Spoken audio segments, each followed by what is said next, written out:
recording. Go ahead. Well, good afternoon, everyone, and welcome to Katie Returns to Work Task Force webinar. This is our weekly series, which will continue throughout the summer, where we're bringing experts in to provide their knowledge, their expertise to our Tri-County area community. Today, I am so excited to introduce to you Jennifer Pierce. She's with State Chemical. It's a family-owned business in the Katy area. They've been there for many years, and I'll let her tell you about them. But they actually are manufacturing chemicals here in the U.S. and provide direct shipping throughout the U.S., Canada, and Puerto Rico. They provide chemicals and consulting to help you through the next, whatever the next chapter is. So Jennifer, we are so excited to have you here today. And just one bit of housekeeping. I will be watching the chat and the Q&A. So as Jennifer is speaking, if anybody has any questions, smack them into either Q&A and chat, and I will interrupt Jennifer at an appropriate time. So Jennifer, thank you so much for coming and welcome. Thanks so much for having me today. As she mentioned, I work for State Chemical under the parent company State Industrial Products. Since 1911, they have been in the business of helping businesses survive. The first challenge was to get people through the Great Depression, and it kind of stuck as their mission over the years to come at something from a different angle. When I work for them, instead of a consulting, I provide a consultancy role instead of a commissioned approach. So I get paid no matter if you buy nothing or you buy something. I really am here to help the community make it through this time. I've been assisting the community with COVID-19 preparations since the very onset with local city officials, police, fire, elderly folks' homes, businesses that were essential, and then helping non-essential businesses reopen. And so no matter what your business is, you can guarantee that I've helped someone, either just like you or very similar to you, with their concerns, and have a multitude of best practices customized to your area. And so I'm very grateful to be here today. I know a lot of you know my face from marketing for Chick-fil-A and other branding and marketing consulting services. I have been with State Chemical for over a year and a half, and I've had over 100 chemical courses before I even started day one. I also won Rookie of the Year for the entire Houston area, the Gulf Coast region, and then the company as a whole, US, Canada, and Puerto Rico, for my work this year, helping clients. Because again, it is not about overall dollar sales. It is how you help other businesses thrive. And those are my credentials coming here to talk to you today about something that struck our community so hard. The very first thing that I run into when I meet with a business, before we even begin to talk about what they might need or why they need it, is to address where you're coming from. If you're a small business owner or a large company, everyone I've met with has had a definite opinion, and those opinions run deep and strong. And right from the beginning, they're our first barrier to connecting with all of our customers. Some reasons for these strong emotions is that it's very difficult to put yourself in other people's shoes because you know what you've been exposed to. For some of us, we've actually had a loved one in the hospital or even pass away of COVID-19, and we take it very, very seriously. But on the other hand, especially in our Katy area, there are far more business owners whose main impact has been that they have lost a treasured business or are maybe in danger of losing a generational business that's been in their family forever. So they may have more of a perspective of, taking people's livelihoods away is just as dangerous to a person's soul and can be life-ending and self-destructive just as much as getting the virus. And when you take a moment to put yourself in the gamut of these shoes, then you can start to be that America we stand for of accepting everyone's opinion and embracing our community as a whole, even when their opinions are different than ours. And that is not only good for your business's bottom line, but that is really good for our community as a whole to come together at a time that right now is just very emotionally charged in so many areas. And I think it's very important right now to take a step back and look at where your customers are coming from, your employees are coming from. And we try to develop some policies that can unite us and help us move forward and help our businesses grow stronger, help us not have a relapse where we're in danger of closing businesses again. These are the things that I aspire first and foremost to cover with each business owner. What's your current perspective?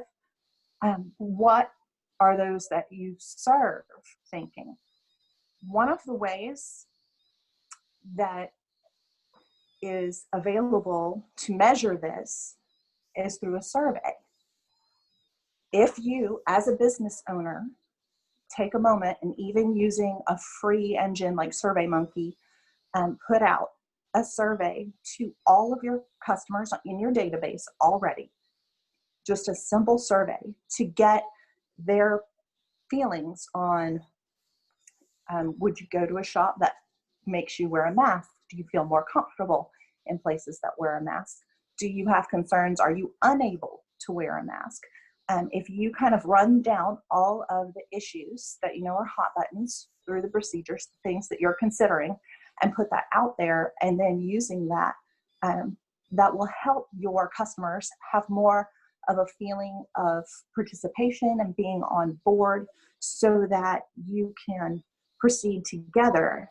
You'll be less likely to incur angry people in your store and angry comments on Facebook and LinkedIn that can hurt your business. So many of my businesses are posting their policies on the glass doors before you even come in about what they require. But the best ones also provide a little bit of the why. For example, thank you for your participation in our survey. We know that this is important to our community, so we will ask that you please wear a mask when you are with us. But if you feel at any point that you need a breathing break, please bring your purchases up to the front. We'll hold it for you while you go get some oxygen outside and feel free, and then come back in to proceed. That is one of the strongest comments that we get for people not wanting to wear a mask. There are many people that feel like they can't breathe, like they're suffocating. And there's actually some scientific evidence to back them up. We'll talk about that in a minute. But just doing that communication, posting it on your website after your survey, letting people know what your policies will be, then they feel prepared to visit you. And that's half the battle right there. A movie line once said, people won't care if the world's ending tomorrow, as long as you told them about it the day before. They're fine with it. They knew it was coming. And it's a joke, but there's some truth to that. We prepare ourselves mentally before we go to a place. We don't like being shocked with new information. And also consider having a designated time early in the day for those high-risk individuals so that they can have an opportunity to shop without being exposed to the general population. It's not just the elderly, but there are, as I've found, lots and lots of younger people that have certain conditions that just don't allow them to really function with society much, and just providing a window. It could be, some stores do daily or once a week or once a month. Consider all the options and try to be understanding with that. So right now I'm going to go over a couple of things. Some of these things are going to seem really simple, but there's a good story behind each one. First off, we're going to talk about the difference between cleaning, sanitizing, and disinfecting. So cleaning is just removing the debris or foreign matter from a surface before you clean it, like the ketchup off the table, the dust off of the ledge before you clean it.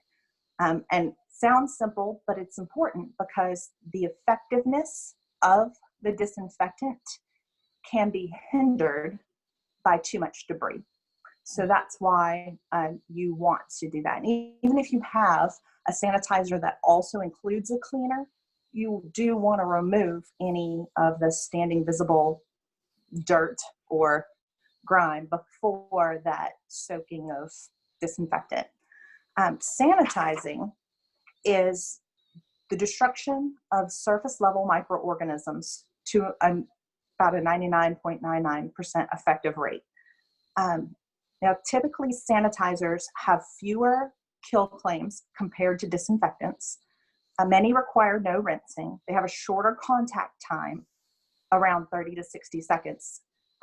Sanitizers are not as thorough as a disinfectant. It is quicker, it is faster, and it does get most things down to a safe level. But disinfecting is the complete destruction, annihilation of almost all microorganisms on a surface. They kill disease-causing bacteria, viruses, fungi, and it's a 2 to 10 minute contact time typically. A fast one is 2 minutes. So that's kind of a clue. If you read something and it says, oh, kills in 15 seconds, that's a sanitizer. And usually it's meaning it's bringing it to a safe, what is considered to be a safe level as given the guidelines by the EPA. So that's when you look and see what's the difference, sanitizer, disinfectant. Disinfectant's just more thorough, and you will see often, in hospitals that they heavily rely on the disinfectants. When you're going to start your process, you need to wear the appropriate PPE. So if it says a mask or an N95 mask or gloves, there's a reason. Most of the time, you just want to follow those directions, pre-clean your debris, apply it for the appropriate amount of time. And if you walk away with nothing else today, this is really it. I tell you, I go into a business everywhere I go, and I take a couple steps in the door, and then I sit back and I watch for about 10 minutes to see what they're doing. And I'll ask to look at their bottles and the labels. And so many times you see somebody and they'll spray and they wipe something down and then they take the next customer instantly. And I said, would you mind if I see the bottle? And I look at it and it said 3-minute wait time. One time it said 5-minute wait time. One time it said 10-minute. And I'm telling you, I did not witness any waiting. So doing it improperly is almost as bad as not doing it at all, because you have this false sense of security. So if you can convey to your customers that you're following the guidelines and applying your disinfectant for the appropriate amount of time, that goes a long way. Because I know a lot of people who have also witnessed someone else at the store was doing exactly what I did. They turned around, walked out, and left, and they said, this isn't for me. So yes, having the disinfectant is great, but without reading it and using the right amount of time, it's money you're throwing down the drain. And and especially in the consulting, watching a business owner, having them stand with me while they watch their own employees utilize the products, we've actually been able to save them lots of money just based on the timing and watching people work and how they use what they already have. There's a lot of times I come in and the person has exactly what they need. It just isn't used in the right areas at the right times. And by the right areas, I mean, there are also, in addition to the timing, you have to look at what surface the disinfectant was designed for. If it says hard surface disinfectant, well then you can spray down the fabric chair all you want to, but it is not going to do the good that it was intended. So you really want to make sure in your environment, take a look around. And this really comes to light with vehicle disinfecting. where you have such a mix of hard and soft surfaces, and people say, no, no, no, it's industrial vehicle. It just doesn't even have a headliner. It just has plastic. And I said, well, does it have a seatbelt? Oh, the germiest place in the vehicle is the seatbelt. So you really want to make sure that you do have a soft surface disinfectant so that you are truly doing good and not just throwing your money right down the drain. Now, here's some other surfaces that people don't often think about. There's also laundry disinfecting. So a lot of these disinfectants can also be used in the rinse cycle of the laundry.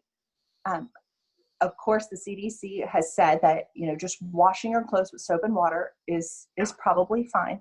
But if you're a nurse in a healthcare environment, or police or firefighters, very often have an extra level of concern where they may actually know that they've come into contact with people that are actively carrying COVID-19. And so putting this disinfectant in the rinse cycle is a great way to know for sure that if you have definitely, you're at risk for exposure, you can do that. Do all of you need to launder your smocks every day? Probably not. Probably just regular laundry is just fine. But if you are in those touch point hotbed areas where you are exposed, then it can be great peace of mind for your families to walk in the door, put that right to going, and know that it's taken care of. Another component is food safety. Is it food surface safe? And you say, well, I'm not a restaurant. I'm fine. It doesn't have to be food safe, surface safe.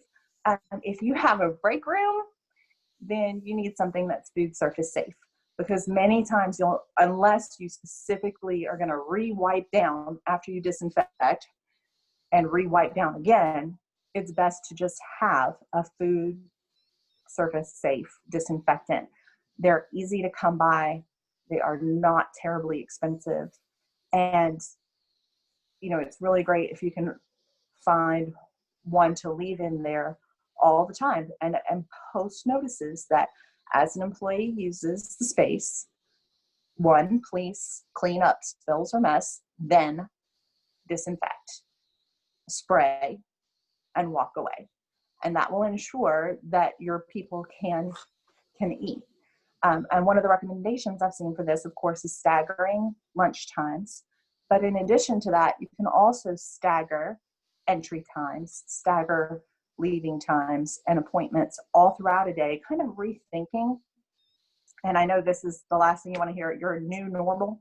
I think if I hear somebody say that phrase just one more time, I'm going to lose it. But truly rethinking the way we enter and exit business. Does it really matter if every single person is there exactly at 8 a.m.?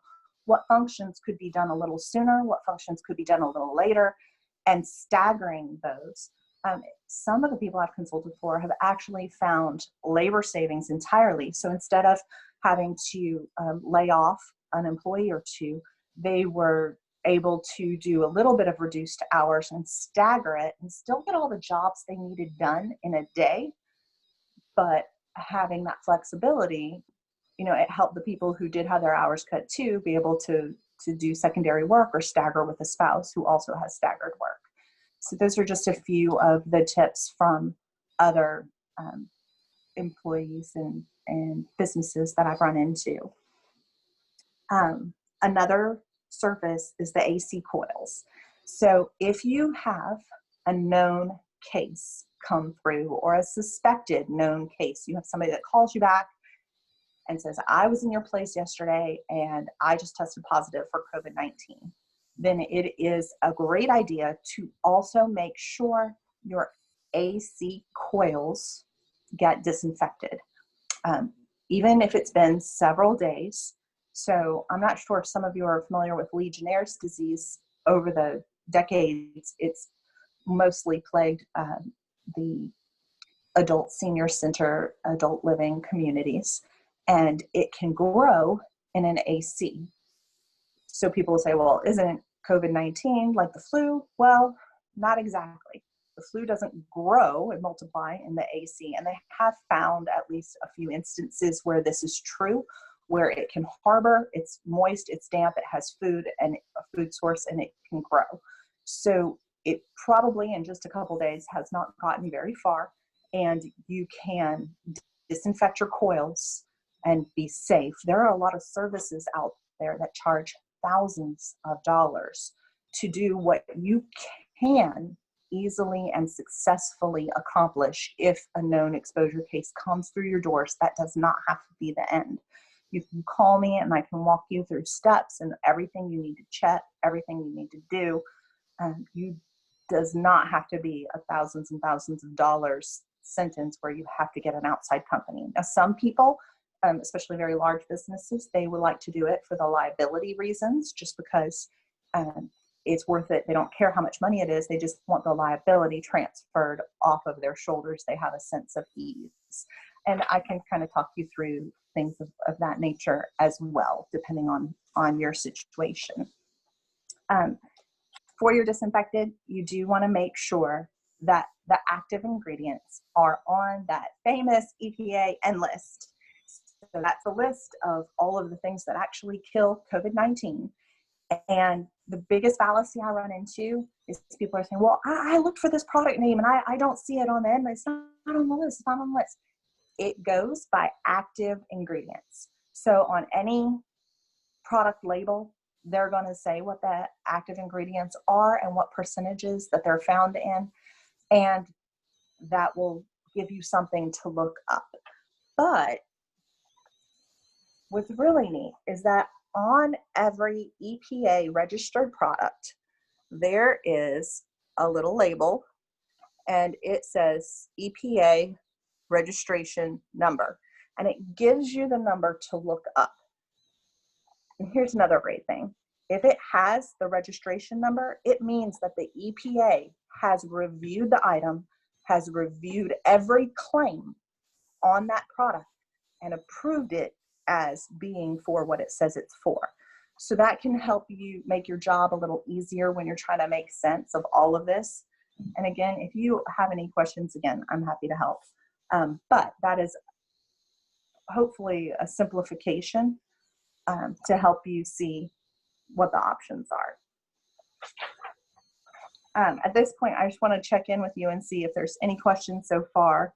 We can address those before moving to the next section.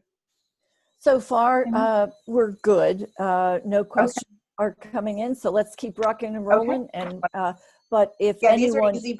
And I know it sounds so simple, but I have done over 80 business evaluations, including nonprofits, city government, everything. And there's so many of those items that I've covered that have not been done correctly, and they're effectively pouring product down the drain.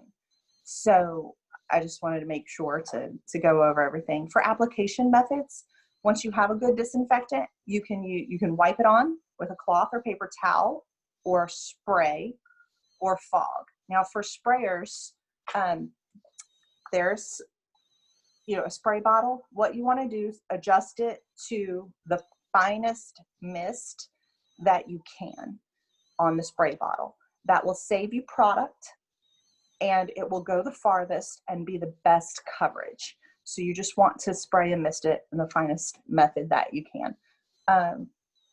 There is a lot going on right now where you're looking at a large place and you're saying, it's going to take me 10 hours to wipe down my entire facility with this tiny little bottle. How is that feasible? How is that economically feasible to pay somebody to do that? There are answers for you. One of them is a pump-up sprayer. And if you're not familiar, this is a pump-up sprayer. It has a giant well tank, and it has a spray hose so that very quickly you can do large areas. These are also relatively inexpensive, so that's great. A little more expensive would be an electrostatic sprayer. I don't have one of those because mostly they're on back order right now everywhere. And it's not something my company sells. Electrostatic sprayers are very cool. What they do is they charge the liquid, the disinfectant cleaner, And it generates charged droplets. So the molecules will repel each other, and they are attracted to surfaces. They actually almost like magnet onto a surface. So if you took a sprayer like this and you spray, it comes out and it falls down. When you use electrostatic sprayer, you spray and you're spraying towards that doorknob, and it's going like this and it's going like this. And it's almost like a magnet where it is just looking for a surface to attach to. So those are really neat. My favorite is a fogger, because a fogger puts out a very fine mist, and you can walk through a huge room in just 2 minutes holding a chemical fogger. Again, chemical foggers are easily ordered online. Well, when they're not on back order, which there's always something, and they'll range from about $300 to $1,500. So what you want to look for, of course, you don't need a gas-powered one. Those are usually used outdoors. Don't order a gas-powered one unless you're specifically only using it outside, which you wouldn't typically disinfect everything outside, unless you're a playground, looking for the shady areas, the underneath shady areas. The ones that plug in with electric cord are typically the least expensive, followed by the battery-powered ones. Battery-powered ones can be in the $1,000 range, but if you are doing an entire school with multiple buildings, then you are going to need something like that. A smaller business, you could get a small fogger, almost like a personal use fogger, and a lot of times you'll just type in chemical fogger into Google, and up will pop chemical foggers. And if it says it can be used as a mosquito fogger, that's what you're looking for. And I hate I have to say it, but I do. Not a fog machine, like the thing for Halloween that makes the smoke. Not that. So definitely type in chemical fogger. I just had one person buy one of those and had the sad duty of explaining how that didn't work. But if you have questions, again, you're welcome to ask about those. But they're very cost saving because of the fine mist that they produce. The mist is so fine that it will float and reach all the way up to the ceiling in an area, so that the entire space can be cleaned just within minutes. The only drawback to this one is you cannot use that in the middle of the day. The mist is so fine that you need to wear the N95 mask, fog, close up, and wait 4 hours or 4 air exchanges before re-entering the space, because it hangs in the air for so long. You don't want to be breathing it. Just like you wouldn't take a can of Lysol and inhale it. Everyone knows not to do that. Most people know not to do that. Using a fogger that way is almost identical to using that spray can, but it's giving you a much more economical way to disinfect large areas. But again, it's going to be for the end of the day, and then you close up the space and leave. Most AC units run for and 1 air exchange every hour. So waiting 4 hours gives you 4 air exchanges. If you work in a place where there are a lot of commercial buildings that have air exchange rates that are much faster than that, you're probably all aware of casinos. They have air exchange rates that are much higher than that, so your number would be different. But if you don't know, most likely it's just the 1 exchange in an hour. Jennifer, and your electronic. We've got a question here, and that is, Sure. for those employees that are using the disinfectants, is there any special PPE that they should be provided? What level of coverage should we be affording the people that are spraying things? So if you are using the fogger, you really do need that N95 mask. Okay. And because you do not want, just like you wouldn't take that Lysol and hold and inhale, that's effectively what you're doing when you're spraying a room that thick and with that fine of a particle. So you really need that N95 mask. And we recommend that it's just 1 person. You start at the back of the room and you work your way towards the door, towards the out, and you proceed like that, room by room, until you're finished and close up. And we've seen this going on for the last 3 months. I've seen this in action, and we have not had any negative consequences when you follow those guidelines at all. Now, when you're using a sprayer, a pump-up sprayer is, anytime you're using either that electrostatic or the pump-up sprayer, I like the N95 mask better than just a regular mask, because it filters out finer particles, and so that would be great. Now, when you're just using the spray bottle, it's coming out of the air almost instantaneously. You see the droplets come out, you watch them fall. They're not hanging about for you to ingest very much. And so if you want to wear your regular fabulous sequin mask, then you can use that with the spray bottle. So Jennifer, another question. What about eye protection for somebody who is using the fogging device? Do they need special eye coverage? The just PPE goggles. PPE goggles have shields on the side and above, and those will work just fine for that. And yes, all of that will be, like, when you get a chemical fogger, all of those things come with your instruction books, and it will tell you. So if you follow the manufacturer's recommendations, then you're going to be wearing the right ones. And again, the fogger, or if you took Lysol and sprayed it heavily for an unending amount of time, that is also, I've come across a lot of people emptying entire cans of Lysol in a given amount of space. That is very dangerous. You have to be wearing the mask. You want to be wearing the eye coverings as is recommended. Even on a simple Walmart bottle of Lysol, it does say wear protective eye gear and a mask and gloves. I know that not a lot of people follow those directions, but it's on there, because if you fill that room up enough, it will burn, and you'll feel it. If you've ever, I'm sure we've all been in a room that somebody Febreze just a little too much and feel a burn. And again, for your electronics, it's a similar consideration. Somebody said, well, what about the electronics? Is it going to be fine? Well, you tell me, did you take that Lysol and hold it into your electronics board and just hold it there for a really long time till it soaked down? Then it's probably going to ruin it. But if you've just used it at the normal rate and walked away, you're going to be just fine. And that same thing holds true for the fogger, the pump-up sprayer, and the electrostatic sprayers. If you use them quickly and from the distance as they're designed, your electronics are going to be fine. If you are ultra concerned, or you have somebody that is, remember, one of those application methods is a wipe with a cloth or a paper towel, or I really like Viva paper towels, the ones that feel like cloth, because they scrub really well like they're a cloth, but then they're disposable in case you do end up picking up grime or dirt. So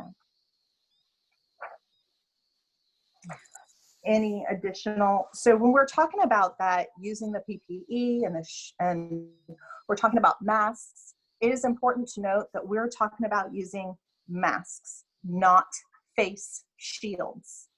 A face shield, like you've seen, they're a popular choice for people because you can breathe easily. It is open at the bottom, and it does not provide adequate protection for you using a fogger because it's got open air coming in. Mm-hmm. Also, the CDC does not recommend those shields as adequate long-term protection in an environment. So a lot of times you see on the store doors, face masks required. But for example, you might be in your favorite fast food drive-through line and see people with shields, just shields. Well, that's because normally outside, the people are counting on the UV to kill virus and the distancing to take care of it. But they will wear the shield, because what the shield does do is protect you from spray, direct spray. Let's face it, we've all been in a meeting with somebody who sprayed when they spoke. Hopefully your lens isn't covered with little dots right now. Hopefully I haven't been spraying you. But that shield will protect in an emergency. You got an emergency cough, sneezes can spread things, past 20 feet very quickly, instantaneously, and then one accidental sneeze, and so the shields do have their place, but it is not for protecting you from breathing the air and spreading it that way, or protecting you from vapors when you're cleaning. And with those vapors and cleaning, I've had a lot of consultations where I've had people tell me, well, I'm making everything myself. I couldn't find anything. I made a watered down bleach solution. I've made my own glass cleaner. And it's very important to note, whenever you're using products, you want to use one product and you want it to settle out of the air, and then before using another product. Many chemicals make toxic mixtures when put together. And I'll forget, my youth pastor's wife ended up hospitalized, working her behind off for the church because, she really wanted to do a lovely job, and she cleaned all the windows, and then she scrubbed all the bathrooms. And what she didn't realize is that her window cleaner had ammonia in it. It was ammonia window cleaner.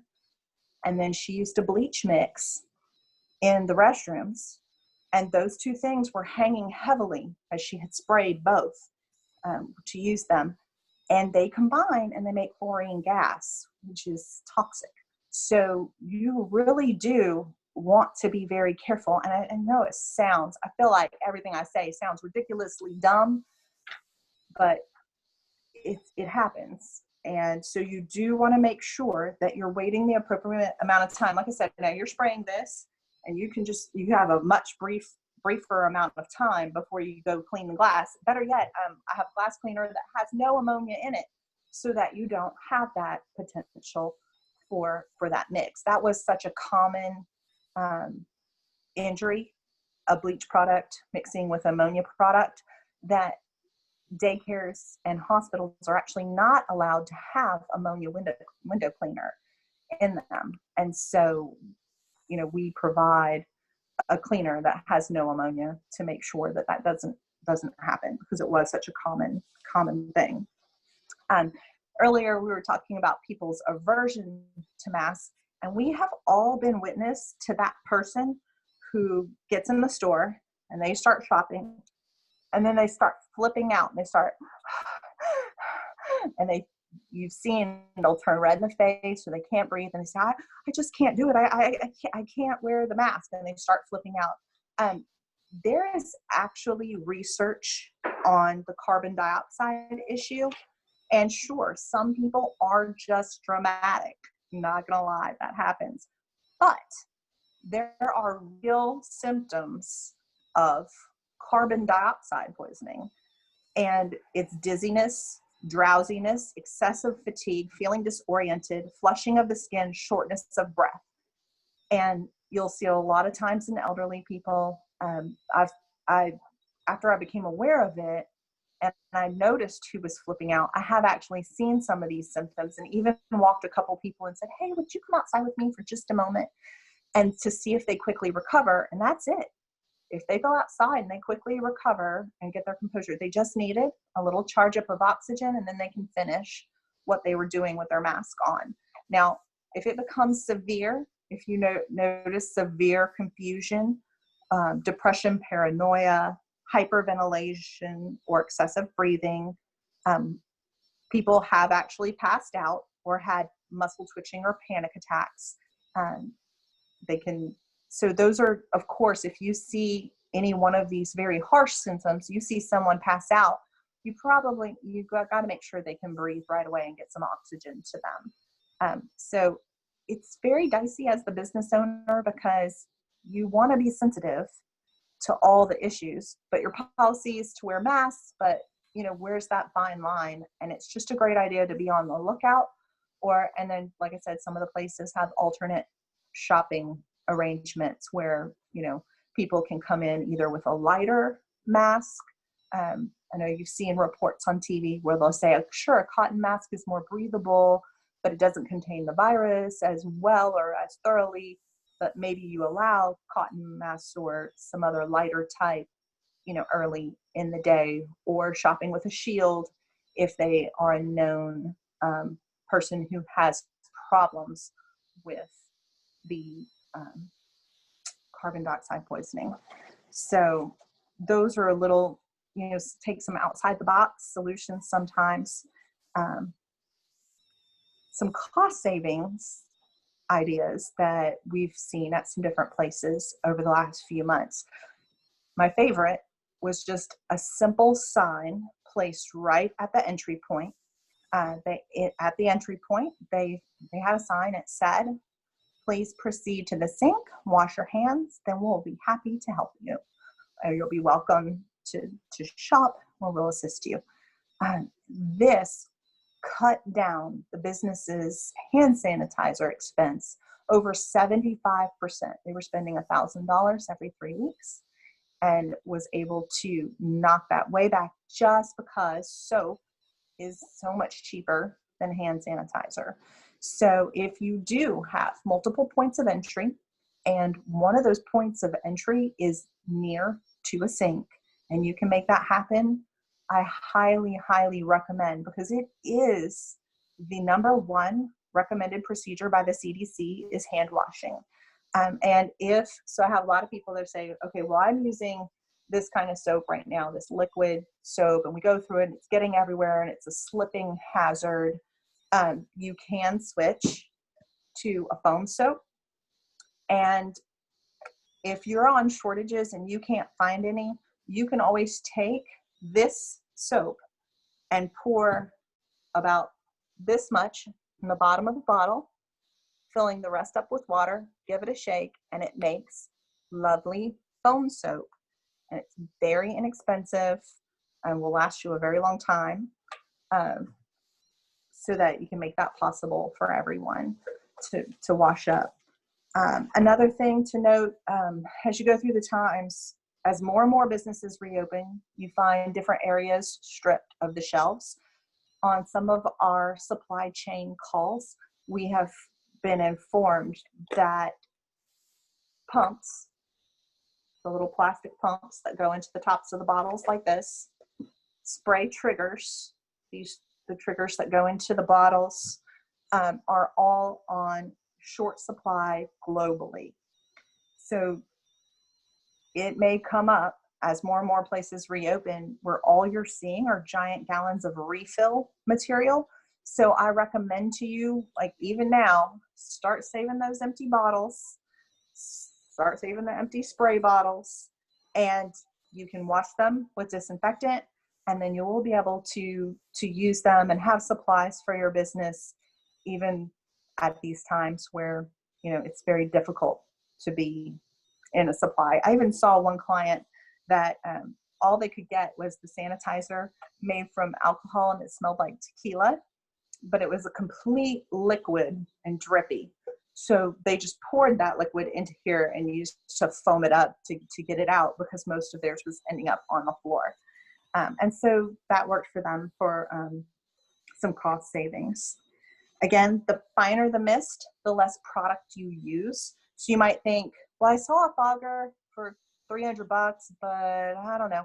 You will probably make it back in disinfectant use over the course of the year, because this extra disinfection does not seem to be going anywhere anytime soon.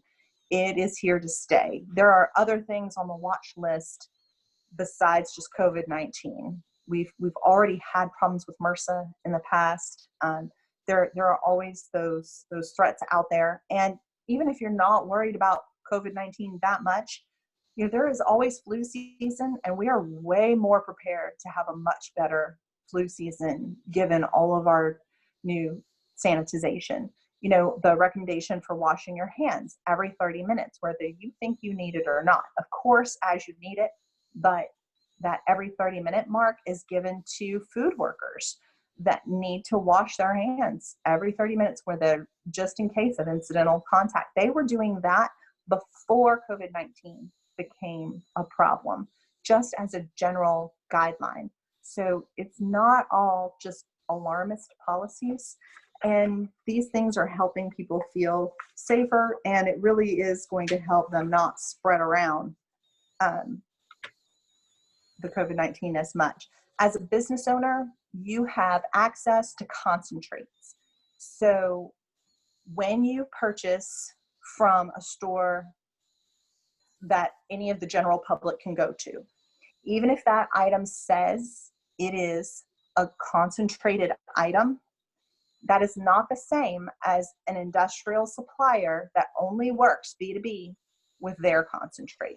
So for example, this disinfectant that I've been showing you, it's a hard surface, soft surface, food surface, AC coil, everything all in one. And we have it that way for several good reasons. Number one, because you can't always pay a person to sit and that you know is going to follow the directions every single time and use every right product on every right thing. This is a fail safe. No matter what they use it on, it's going to be correct. So you have that usage, especially when you have volunteers. You have a lot of volunteers. You want to have something that you know that they can use effectively. The concentration rate on this is just 2 ounces of the concentrate in a gallon of water. And a lot of the other products we sell, some of them are a half an ounce in a gallon of water. And those are not considered appropriate for the public. Those kinds of products can only be given to business owners because as business owners, you have a much higher responsibility level. You're required to keep safety data sheets that tell you what's in all of the chemicals that you use, and you keep a folder on hand that has that. You have such a much higher responsibility rate, so you can have access to much higher concentration levels. When I go to the Home Depot and I see their concentrate, that is typically when we use our concentrate, and it'll say mix to this proportions for heavy duty cleaning, medium or light. And what ours says mix for heavy duty, that's what they're selling as a concentrate. The heavy duty formula is basically what they have to sell to the general public for safety reasons because it is so concentrated, and they basically don't figure that the public can execute it correctly, which is why what I do comes with a lot of guidance and help, and even mechanical help. We will put in a mechanical closed loop system to automatically dilute and pump it out at the right dilution for you. And I provide those complimentary to my clients, up to $1,000 of hard equipment, just complimentary. All you purchase is the disinfectant. And I give that equipment for that peace of mind because you as a business owner have such a higher responsibility rate. Jennifer, what about door handles? That's a hard surface, but people are coming in and out all day, and in some of our businesses, every 5 minutes. What's the right product to use, particularly when you've described that you have to wait a certain amount of time? Yes. And so that is where you'll find those quick sanitizing wipes that say, oh, works in 15 seconds, like your ready to use wipes come in handy, having those there. It is difficult when you get to door handles. Thankfully, as when you have a business, many business owners have the push bar to open a door. And I've even seen a business owner post a sign, please enter back first. Use your back to press open, or use your elbow to press open the door. This will help us all keep safer. And those who can will, and if they can't, they won't. We've also seen a shortage of those wipes. And so we were talking about kind of the difference between there's the concentrates, and then there's ready to use. That is also the good place for a ready to use disinfectant. So yes, it can go in, it can have a spray trigger on it, but most often I've helped people use those Viva paper towels to pour some of this on and make up a batch of usable wipes. Actually ends up being less than grocery store wipes, which often you can't find. So there are alternatives when you can't find exactly what you're looking for, but you want something fast for door handles, and not just the handle. You go in, one of the evaluations I do for the businesses is I'll take photos, and there will be just these horrid, gross sponges all around the door area. So people don't just use the handle, they turn the handle and push open the door, or they just push the door. And so you really need to do the entire surface around there and not just the handle, which is what I've seen at a lot of business observations. Oh, we've got it. We're doing door handles. Yes, but look at this. And it's like you just don't see it because you're not looking for it. So another question that we have is, are all hard surfaces the same in terms of the product that you use? You know, for example, a pressboard desk or a wooden desk or granite counter or something. Are all hard surfaces the same? Absolutely not. So that is something to be very cautious about. You would never bleach your wood surface, right? Everyone knows we don't pour bleach on beautiful wood. We just don't. So when you think about what you're going to be using, there are several factors you can think about. One is the pH of the product.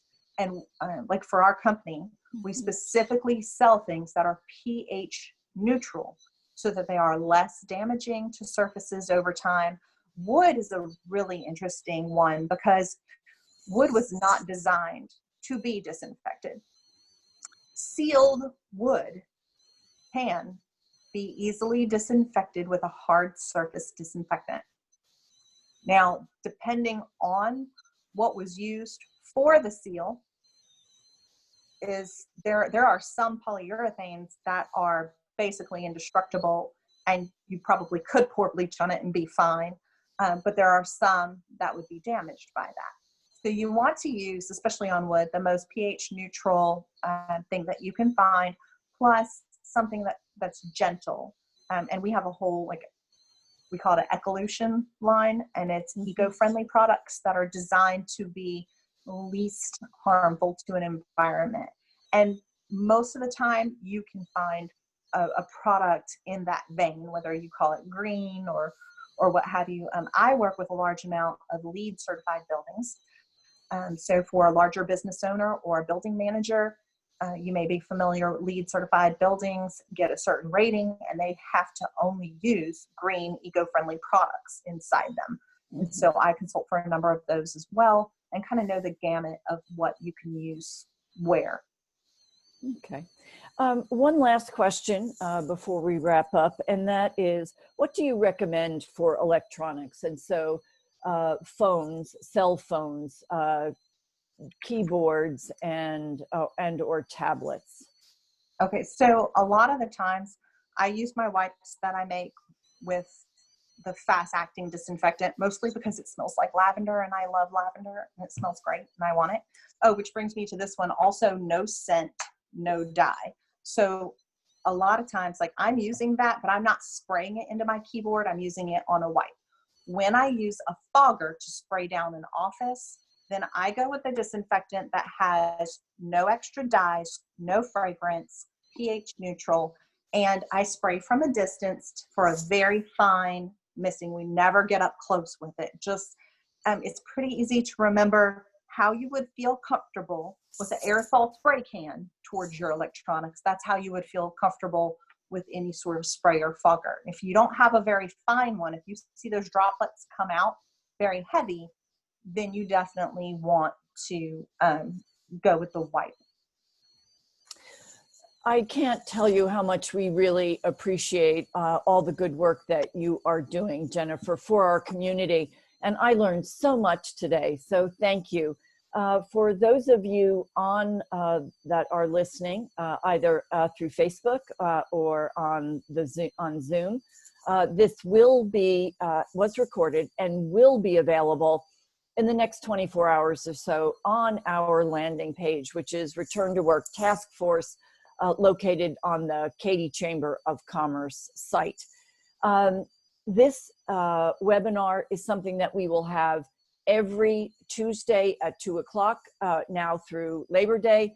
And so we'd urge you to keep abreast of the upcoming speakers. Next week, we will have Kevin Troutman, who is a local employment attorney, and he will be talking about people issues. And of course, isn't that what we're really all about? And finally, there is an effort that the task force is really pressing, and we'd like for all of you on the line to consider. We are asking for business owners and members to take the Return to Work Safely pledge. If you go to our landing page, you will see that we have a pledge, and there's actually a logo. You can print it and put it on your front door to say that you have looked at the requirements and that you're pledging that you are maintaining a safe to work environment. For those who are interested in reaching out to Jennifer, we will have her email address and business information on the landing page. And so again, she has offered to do consultations at no cost and is available by telephone and email. We have thoroughly enjoyed our time this afternoon, Jennifer, and really appreciate your willingness to share. Chemicals are not something to fool around with, and if they're not used properly, and if they're not the right ones to use for the application, you might as well not use them at all. And those are the two lessons that I take. So for all of you in our audience, please stay well, be healthy, and hopefully we will see you next Tuesday at 2 o'clock for the next edition of Return to Work Safely. Bye now.